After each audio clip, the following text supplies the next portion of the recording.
Have you ever been watching someone on camera and thought, how are they so charismatic and so natural? Hey there, I'm Zaylee Barkley. I am Zaylee Barkley. And how the heck do I do that too?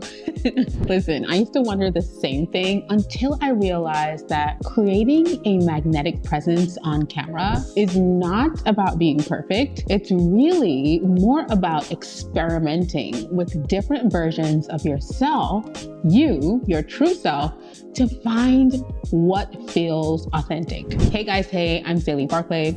I am your camera confidence coach, and camera confidence class is in session, okay? Today, I want to take you behind the scenes of how I blend different on-camera personalities of mine to bring my authentic and charismatic self to every single video I create. I've been creating videos for almost 10 years, and my journey wasn't all about sticking to just one way of being.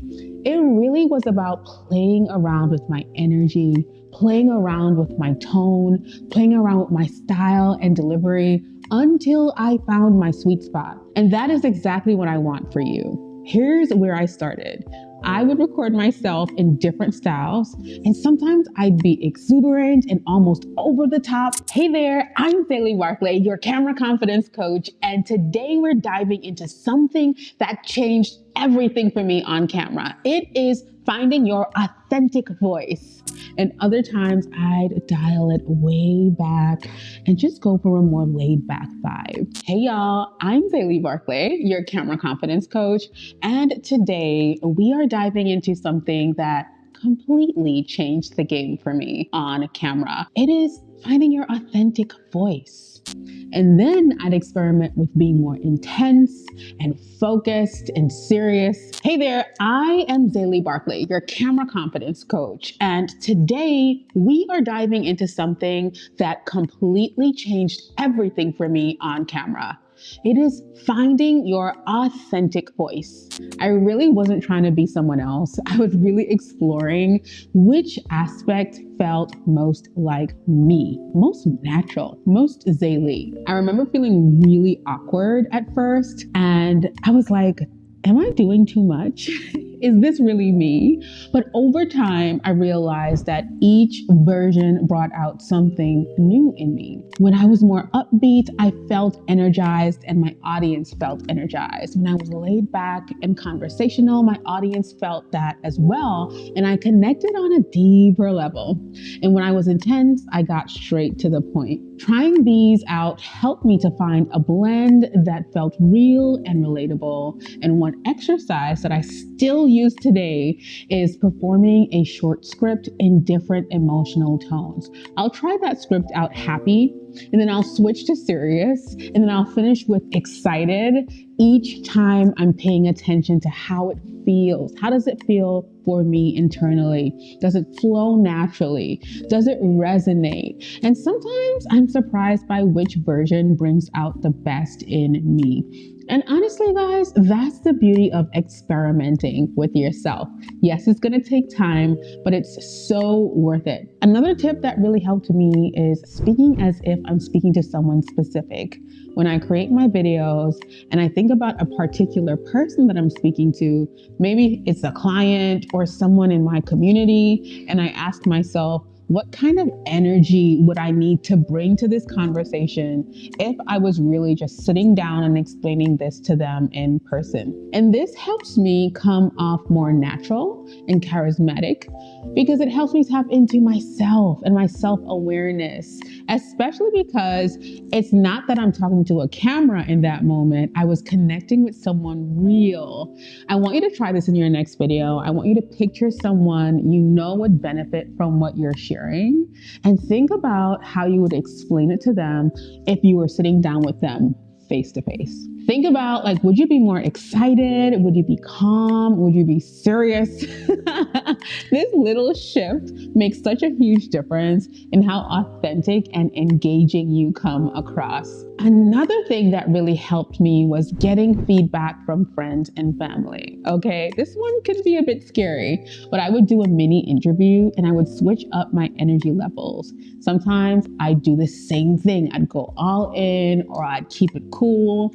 And their feedback was so helpful in highlighting what felt most authentic, because I also want to think about my customer or consumer. And what that did was show me different sides of myself that I didn't fully embrace. Now, let me tell you, you can't just speak to anyone about this. You got to be careful who you're asking this question, because unfortunately, sometimes the people that are closest to us are not reflective of the people that we want to attract online. But on the other side of that, sometimes they can reel us in and help us to be more down to earth and real. This is something that a lot of people tussle with, and I totally get it, because when you're striving for success and you're stepping into doing something differently, you might show a side of yourself that people don't normally see from you. Now, when I say that, have you ever been around a friend and they get a call that is a work call and they switch into a whole different mode of themselves? I remember one time it was one of my friends and she had a call coming in from work and she answered like, "Hello, okay, I got it. I will have that to you tomorrow." And then she got off and she was a whole different person. There is nothing inauthentic about that.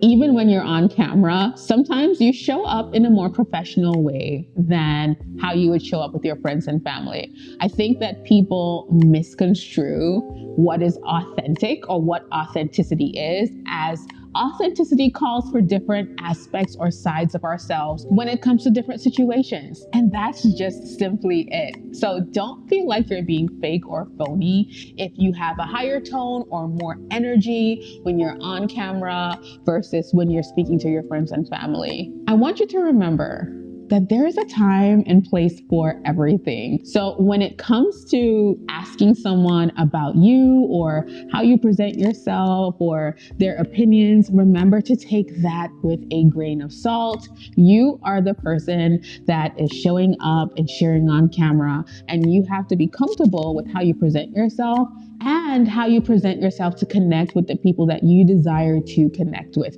We are multidimensional. Do not be afraid to be multidimensional on camera as well. When I am live, I'm way more laughy and fluid, and I'm just way more natural than I would be if I'm on a pre-recorded video and I'm reading something, or I'm using a teleprompter, or I'm expanding on a bullet point.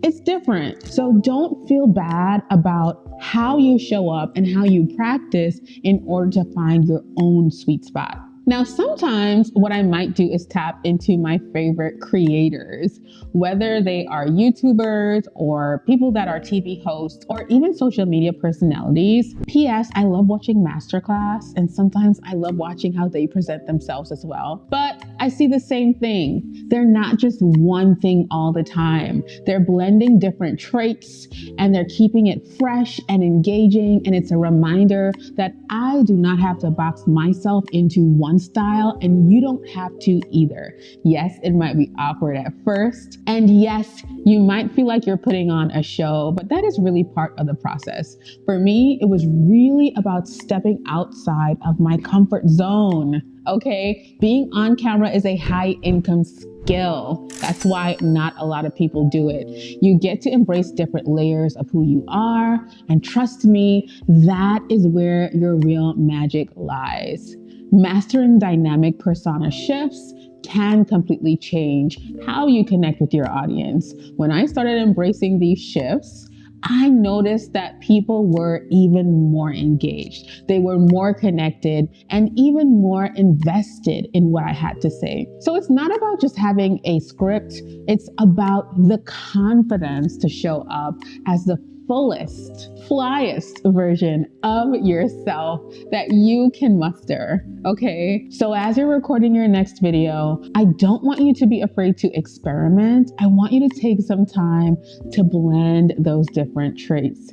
See what feels authentic and own it. Double down on it. The key is to keep playing with those combinations until you find a style that is unmistakably you, okay?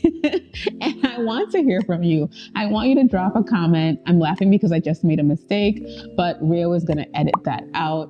Drop a comment down below and let me know which traits feel more natural or most natural to you when you're on camera, and which ones impact your on-camera presence. If you're on this journey to authenticity like I am, make sure to subscribe, make sure to hit the notification bell so you do not miss any of these tips when Camera Confidence class is in session again. Keep experimenting, friend. Keep showing up, and remember, you are not just finding your style, you are creating it, okay? I can't wait to see you shine on camera, and I will see you in the next video.